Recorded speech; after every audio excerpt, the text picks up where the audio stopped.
आप ये कहते हैं कि नून लीग की जो क़यादत है वो तो इलेक्शन हार गई, इक़्तिदार तो नून लीग के पास आ गया।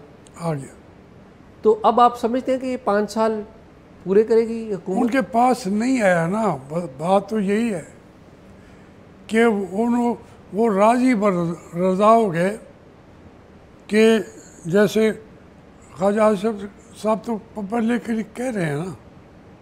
ख्वाजा आसिफ साहब ने तो मुझे कहा कि हाइब्रिड सिस्टम है। तो अगर हाइब्रिड सिस्टम क्या होता है उसकी तशरीह मुझ से न कराए। ख्वाजा साहब पहली दफ़ा तो नहीं बने हाइब्रिड सिस्टम का। उनके वालिद साहब मेरे साथ वज़ीर थे ज़ियाउल हक़ की काबीना में, वो बुज़ुर्ग तरीन थे, मैं 27-28 साल का था। तो मैंने तो देखा कि हाइब्रिड सिस्टम तो है, मैं उससे निकल के भाग गया। वो उन्होंने ऐसा हाइब्रिड सिस्टम का हिस्सा थे, बन गए कि उनको उन्होंने चेयरमैन उसकी मजलिस से शुरा का बना दिया। फिर वो उन्होंने इतनी खिदमत की कि उसको कैंडिडेट बनाया उन्होंने अपना स्पीकरशिप का। वो हम जो लोग थे इकट्ठा होके हमने वोट उनके खिलाफ डाला और फ़खर इमाम को इलेक्ट कराया। तो ये मैं तो जहाँ भी मौका मिला है उस हाइब्रिड सिस्टम के खिलाफ रहूँ। अच्छा, ये जो गवर्नमेंट आप बैठी हुई है यही तो अज़ाब है। उन्हें पता ही नहीं कि हमें किस वक्त कहेंगे कि जाएं आप घर। वो सिर्फ उनका ये अलबत्ता हो गया कि पिछले खाते साफ हो गए, उनको केसेस ख़त्म हो गए, जो खाया पिया हज़म करके नए सिरे से अब उनका वो किस्सा चला गया। तो इसलिए ये उनको अचीवमेंट हुई है। लेकिन ये सब में तो कोई डाउट नहीं, जो बातें आप कर रहे हैं उनके ऊपर बहुत सारे लोग बात करते हैं, लेकिन इसकी एक बहुत बड़ी वजह इमरान खान साहब के भी तो इक़दामात थे जो उन्होंने किए कि जब उनके खिलाफ नो कॉन्फिडेंस हो गई, उन्होंने असम्बलियाँ तोड़ दी, वो आउट ऑफ द वे गए, तो फिर इस्टेब्लिशमेंट ने भी वही किया जो वो कर सकती थी। देखिए, जो वोट ऑफ नो कॉन्फिडेंस हुआ वो कहते हैं कि ये हमने आईनी कदम उठाया। जो वो कहते हैं कि असम्बलियाँ तोड़ना भी हमारा हक था। अब इसके ऊपर हम ये कह दें कि अब हमेशा के लिए इमरान खान या उसकी सियासी जमातें वो सारा उनको निकाल दिया गया और दुनिया पे उनको जीने का हक नहीं है, ये ज़रा ज़्यादती की बात है। मैं भी समझता हूँ कि जब वो उनकी असम्बली उन्होंने तोड़ी उसमें कन्फ्यूजन था, लेकिन सुप्रीम कोर्ट दरमियान में खोला गया रात के वक्त। क्यों खोला गया? तो इसमें बड़ी मुश्किलात हैं, लेकिन जो ये इमरान खान की बहुत सारी चीज़ों से मैं तो एग्री करता ही नहीं, मैंने किया भी नहीं है। लेकिन मैं तो एक मुख्तसर बात आपसे मैंने की थी कि जो खड़ा रहा वो मेरा हीरो है। वो नवाज शरीफ भी था, वो भुट्टो भी था, वो बेनज़ीर भुट्टो भी थी, तो वो मेरे हीरो हैं। जब वो कॉम्प्रोमाइज़ कर लेते हैं, डील कर लेते हैं, थक जाते हैं, तो मैं थकता नहीं हूँ। तो आप समझते हैं कि इमरान खान खड़ा है? इसीलिए मैं कह रहा हूँ कि अभी तक वो खड़ा है। हाशमी साहब किसके सामने खड़ा है? वो कहता है कि मेरी आर्मी चीफ से मुलाकात कराएं, मैं उससे बात करता हूँ, सियासतदानों से बात नहीं करता। तो किधर खड़ा है वो उन कुत्तों के साथ वापस ज्वाइन करना चाहता है जिनके बारे में आप लड़ाई कर रहे हैं। तो मेरे ख्याल में आप बड़े अदब के साथ अब तो फिर एक और गलत बेट लगा रहे हैं, इमरान खान की सपोर्ट कर रहे हैं जो मुल्क में जमहूरियत बहाल नहीं करना चाहते, वो अपना इक़्तिदार बहाल करना चाहते हैं। तो अच्छा, एक बात तो ये है, आप कैसे कह सकते हैं वो जमहूरियत बहाल नहीं करना चाहते? वो कहते हैं कि मैं सियासतदानों को गलत समझता हूं। ये बात वो कहते हैं, जो उसका आज तक का बयान है कि वो कहते हैं जी इनके पास कोई अख्तियार ही नहीं है। ये मीटिंग कमेटी की बुला के उसको कैंसिल कर देते हैं। वो कहते हैं ये हमारे अख्तियार इतना नहीं है कि उनके वज़रा कह रहे हैं कि कल मुलाकात होगी उसकी बहनों की इमरान खान से, और वो जो जहाँ पावर है वो कहते हैं नहीं होगी। तो ये वहाँ फिर वो कहते हैं पावर कहाँ है। अगर मैंने बात करनी है उनसे कहूँगा कि आप इलेक्शन और तमाम मामला से बाकी चीज़ों से हट के इलेक्शन कराएं और उसके लिए एक कौमी हुकूमत होनी चाहिए और वो उस जिसके ऊपर सबका इत्मीनान हो कि ये अदारा वो फ़ौज को तो देखिए ना, हम तो लोग सारी उम्र एक ही नारा लगाते थे कि इंतखाबात कराए जाएं फ़ौज के साए में। तो मशरक़ी पाकिस्तान वालों का भी यही नारा होता था, मुजीब शेख का भी यही नारा था कि फ़ौज की उसमें इलेक्शन कराए जाएं ताकि कोई धांधली ना कर सके। लेकिन फ़ौज ने अपना वो मकाम जो है वो खो दिया है। आप लोग देखें, कभी कभी किसी ने ये नारा लगाया है कि फ़ौज के ज़ेरे एहतमाम इलेक्शन होने चाहिए? नहीं रहे। तो इसलिए हम अब वो जो बात कर रहा है उसको आप झुठला नहीं सकते। नहीं, लेकिन ये बताइए, वो कहते हैं ना वो हुए बीमार जिसके सबब उसी तार के लोंडे से दुआ लेते हैं, ये दुआ तो बाकी सियासतदान भी लेते रहे। देखिए मसला तो हाशमी साहब, आप याद होगा कि मसला कब हल हुआ था, जब चार्टर ऑफ डेमोक्रेसी साइन हुआ था, जब मिल बैठे थे सारे सियासतदान, उस वक्त भी किसी सियासतदान के पास कोई पावर नहीं थी। तो ये खान साहब तो टोटल गलत तो नहीं बात। देखिए मैं तो इस सारे प्रोसेस के अंदर रहा हूँ। जी हाँ, जब ज़िया अयूब खान के ख़िलाफ़ डैक बनाई गई, उसमें यही था कि सब मिल के बैठ के पहले अयूब खान को फारिग करो, और या वो हुकूमत छोड़ता तो फिर एक इंतखाबात होने चाहिए किसी न्यूट्रल अदारे के ज़रिए। वो नहीं माना।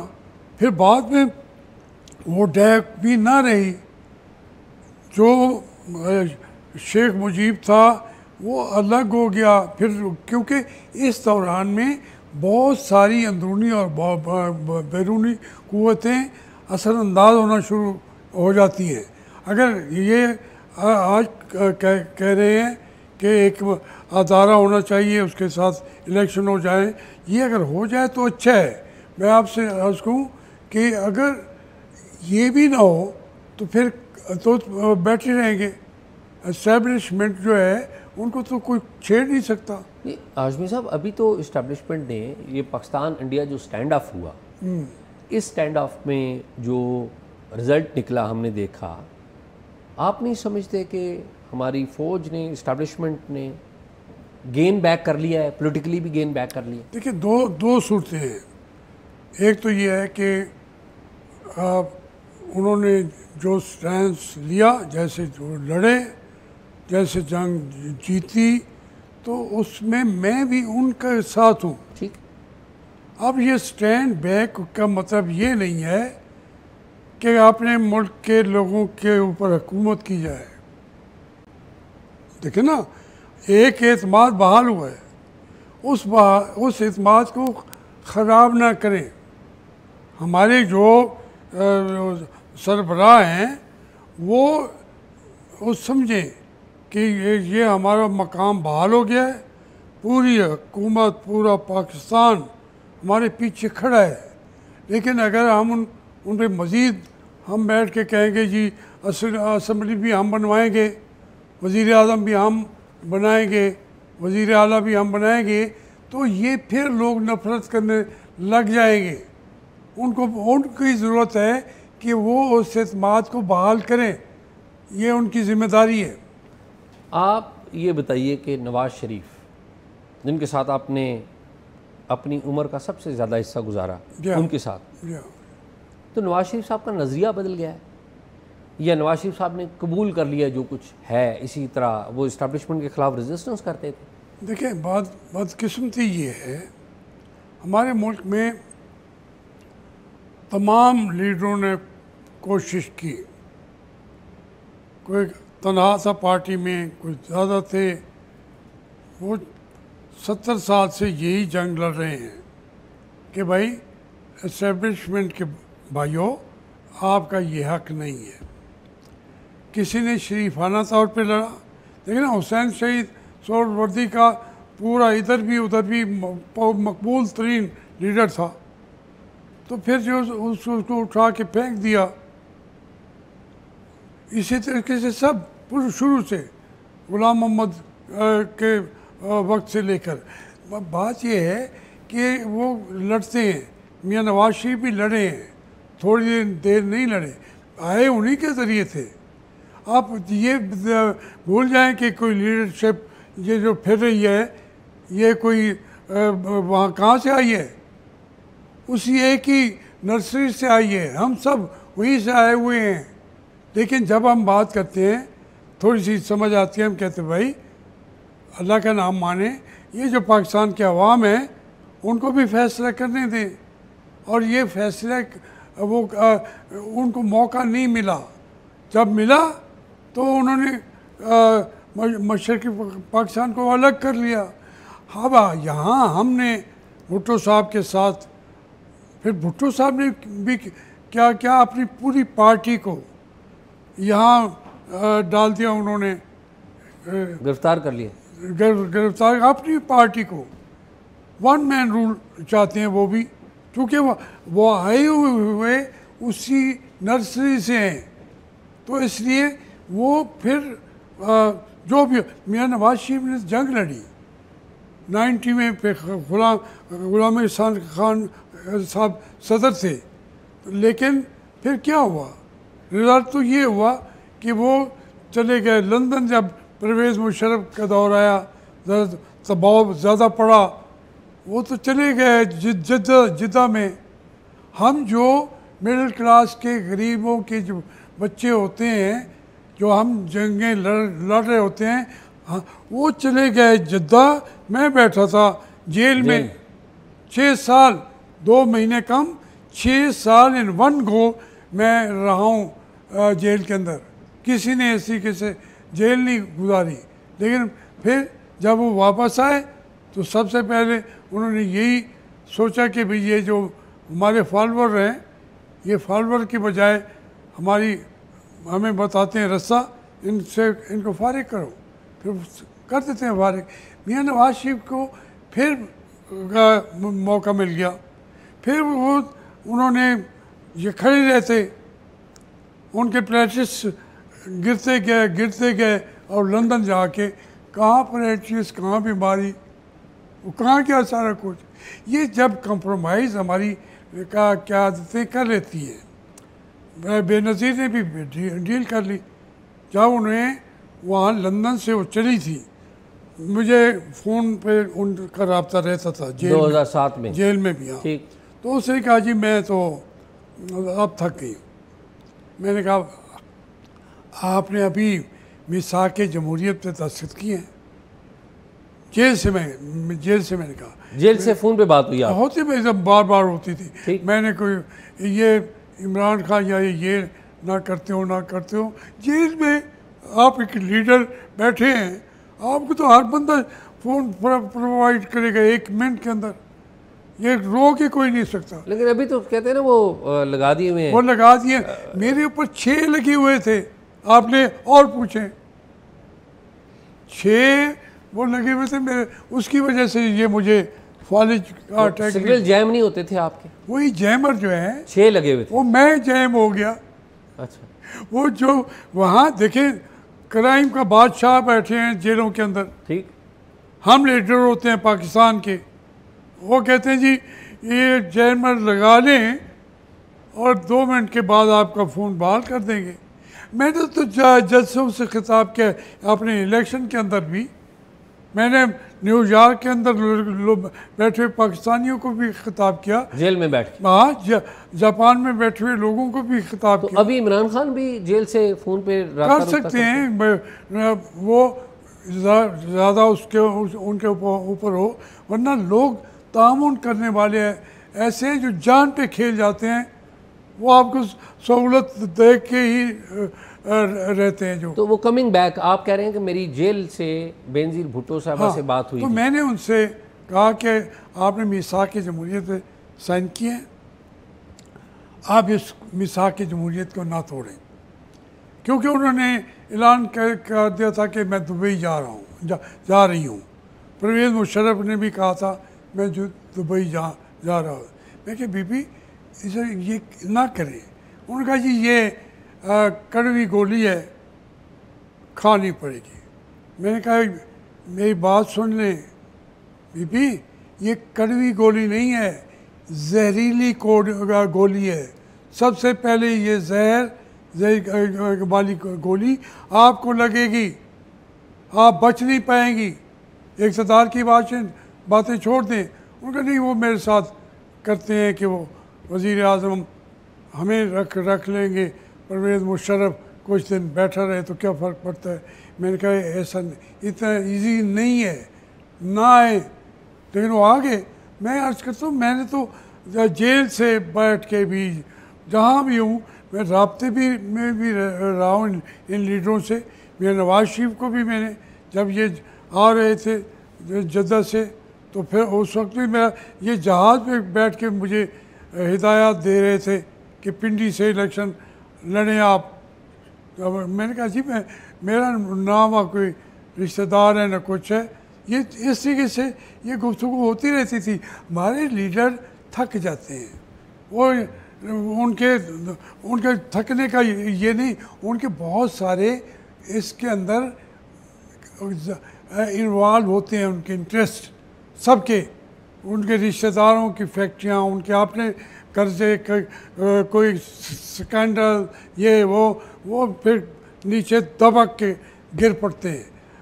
इमरान खान उसके दौर की कितनी स्कैंडल्स होंगे, बातें होंगी, अभी तक हमें तो कहते थे वो नशा करता है, रात दिन जेल में एक दिन गुजार नहीं सकेगा।